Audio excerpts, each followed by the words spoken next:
Transportation is important for any community or city, whether you live in a suburban area of the city or a rural countryside. There are several reasons why we should turn to public transportation as our first commuting option to get to and from school or work.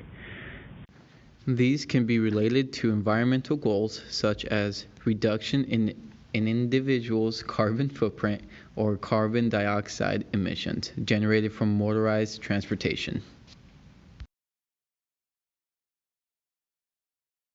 Transportation has become one of the major sources of increased greenhouse gases emissions, which affects global warming, ocean acidification, air pollution, as well as changes to plant growth and nutrition levels.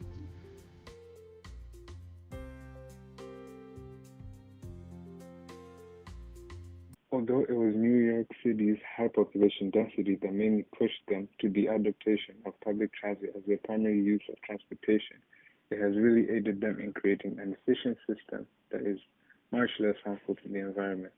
Similar to them, Portland as a city needs to improve the culture around public transit by making it standard. That way, we will be able to achieve the emission goals that we have set. Making public means of transportation more common and selected as someone's primary choice of transit relies on both the general accessibility and cost to ride. People who use public transportation are an overall of 3 times healthier than those who don't, only due to the small extra amount of walking they do. So this will definitely create a more positive community with healthier commuters. Our public transportation systems are very efficient, as they give you the access and ability to reach all parts of the community easily. To give you a little insight, the Portland Max Light Rail train system on its own covers most of the urban areas in Portland, with just 5 different lines and 97 stops in total.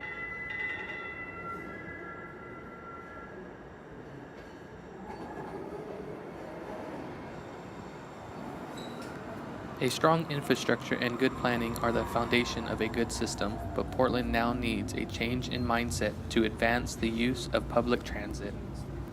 Long-term benefits of using transportation can be enhancing the environment around us by lowering pollution rates, lowering the wear and tear on city streets, and lowering congestion into a given area. Other byproducts of using alternative transportation methods can be an improvement to a person's mental health, an improvement to a person's physical health, and an overall reduction in a city's carbon footprint and emissions to the environment. Public transportation creates a great environment for cohesion and getting to know the daily riders. Frequent commuters are known for being good time managers and organized.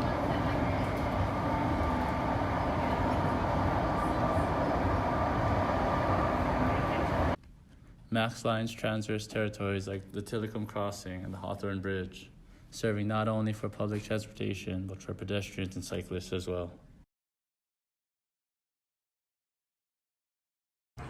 Some social goals can be general safety when commuting, as most public systems have short and predictable travel times with minimal waiting times. Ability to accommodate all types of travelers, either with special needs, disabilities, or low mobility needs. People have the ability to socialize with other commuters and integrate into the community by engaging.